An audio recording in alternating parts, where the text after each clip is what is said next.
Chers amis, je ne peux malheureusement me joindre à vous aujourd'hui. Je veux vous dire mes regrets de président honoraire du Club du Sahel et de l'Afrique de l'Ouest, mais aussi mes regrets de promoteur du réseau de prévention des crises alimentaires, dont vous savez que je suis un admirateur et que je n'ai de cesse de présenter un exemple aux autres régions africaines. Nous sommes actuellement 7,7 milliards de personnes à vivre sur notre planète Terre. En paraphrasant le titre d'une émission de radio, j'évoquerai volontiers 7,7 milliards de voisins. Rapprochés chaque jour un peu plus par la croissance folle de notre nombre, mais aussi par les opportunités toujours plus nombreuses qui nous sont données de mieux nous connaître, de savoir quelle est la situation de l'autre, s'il est dans la difficulté ou l'abondance, dans la pauvreté ou dans la richesse, s'il est en proie à la faim et à la guerre, ou s'il vit dans un lieu préservé de ces fléaux. Au XVIIIe siècle, les historiens nous rapportent une trentaine de grandes famines. En France, en Angleterre, en Inde, en Écosse, en Suède, en Allemagne, en Tunisie, en Afrique de l'Ouest, au Japon. Les morts se comptent par millions. Entre 1769 et 1773, le Bengale perd un tiers de sa population, soit 15 millions de personnes. Ces famines ravageuses perdurent au XIXe siècle et même jusqu'à la moitié du XXe. On comptera 5 millions de morts en Ukraine dans les années 1930, plus de 15 millions en Chine entre 1958 et 1961. Puis, dans les années 1960-70, les grandes crises alimentaires sortent du silence dans lequel l'histoire les avait enfermés. La diffusion mondiale et instantanée de l'information fait son œuvre. La faim des uns devient en quelque sorte le problème des autres. Et on assiste aux premières mobilisations massives et multiformes de la communauté internationale. Elles sont généreuses, mais elles sont désordonnées.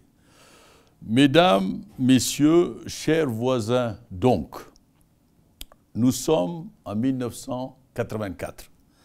Les pays sahéliens font face à une très mauvaise campagne agricole. Les aides alimentaires affluent de toutes parts, mais ne sont pas coordonnées. Des populations en détresse ne sont pas atteintes. En d'autres lieux, l'aide qui arrive est trop importante.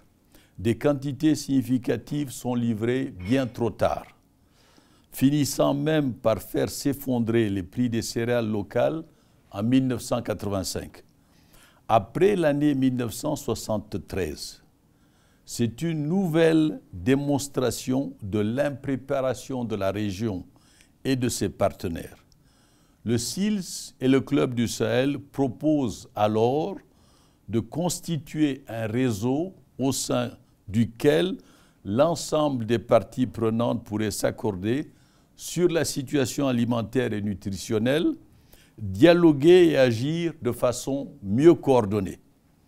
C'est ainsi que naît le réseau de prévention des crises alimentaires, dont la première réunion se tient en mai 1985 à Paris, au siège de l'OCDE.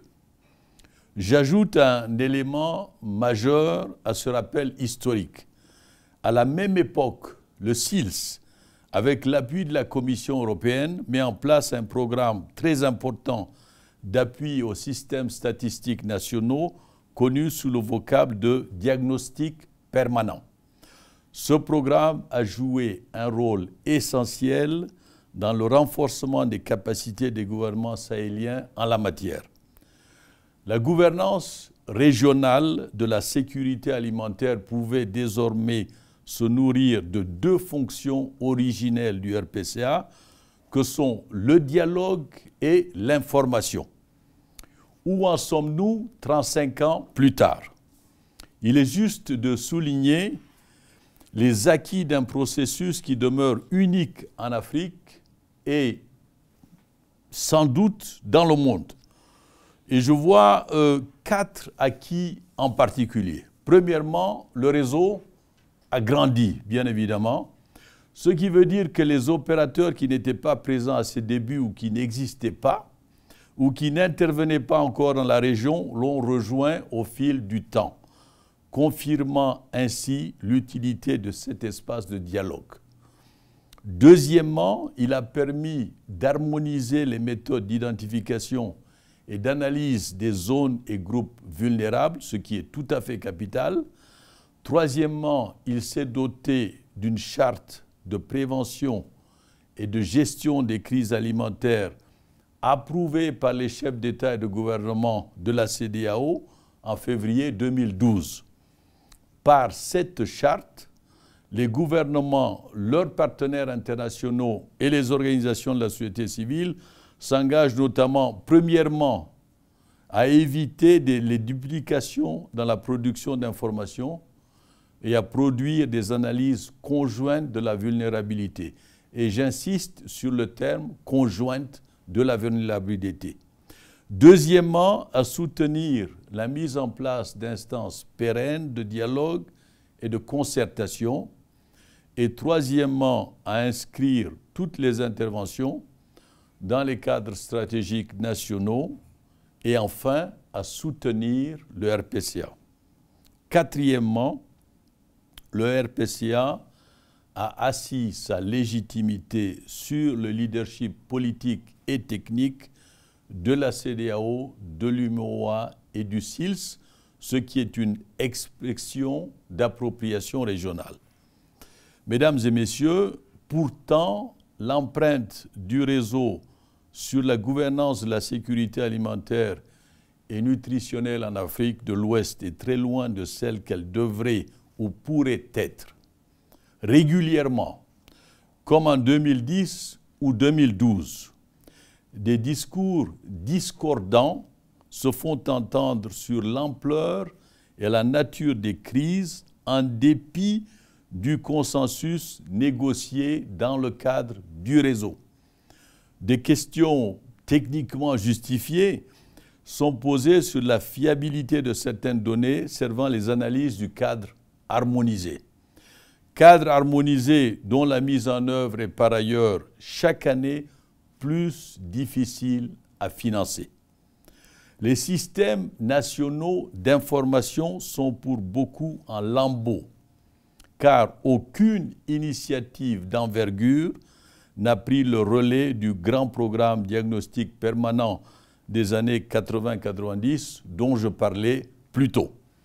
Enfin, on voit apparaître de nouvelles initiatives et se développer des idées de nouveaux systèmes d'information ou d'alerte précoce.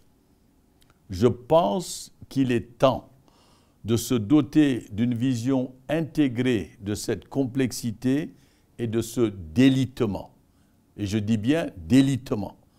Il faut faire un état des lieux, s'interroger collectivement sur le coût de l'information et sur le coût de la cécité, sur le coût de la fragmentation et sur le coût de la convergence. Il faut réhabiliter les institutions nationales et régionales chargées de produire l'information sur la base de laquelle la communauté des voisins pourra venir en aide à celles et ceux qui en ont besoin, là où ils en ont besoin. Il faut lutter contre la pauvreté de l'information pour lutter contre la pauvreté. Il faut lutter contre la pauvreté de l'information pour lutter contre la pauvreté. Il faut consacrer plusieurs dizaines de millions d'euros à cette cause dans les prochaines années. Car les pays de la région, en particulier les pays sahéliens étranglés par les coûts exorbitants de la sécurité, ne seront pas en mesure de le faire. Il faut mettre en œuvre ces financements le plus rapidement possible, car au fond, ils ne représentent qu'un pourcentage minime de ce que la communauté internationale dépense chaque année en aide humanitaire. Il faut le faire, car la population de la région va doubler dans les 25 prochaines années et dans les 20 prochaines années pour les pays sahéliens. Il faut le faire, car les accidents climatiques vont se multiplier. Il faut le faire, car l'insécurité multiforme qui se répand ne manquera pas, comme toujours, de diffuser la faim et la malnutrition. Comment pouvons-nous prétendre prévenir et gérer les crises dans ce contexte sans information fiable et consensuelle? Quel sera le prix de l'inaction? Puisqu'il réunit toutes les parties prenantes, le réseau, faisant suite à la recommandation d'avril 2018, se doit d'avancer rapidement sur cette question existentielle. Susciter un vaste exercice d'audit de l'information sur la sécurité alimentaire et nutritionnelle, susciter une conférence internationale sur ce sujet et mobiliser les fonds nécessaires. Et mobiliser les fonds nécessaires. Je le répète sciemment. Permettez-moi de terminer mon propos en évitant de paraphraser Winston Churchill. Le réseau de prévention des crises alimentaires n'est pas le pire système de gouvernance de la sécurité alimentaire et nutritionnelle à l'exception de tous les autres. Il est le plus utile qui existe. Ni les gouvernements, ni les organisations régionales, ni les agences des Nations Unies, ni les partenaires bilatéraux ou multilatéraux, ni les ONG ne peuvent ou ne pourront travailler seuls. Les contempteurs du réseau n'ont pas d'alternative à proposer. Je vous remercie.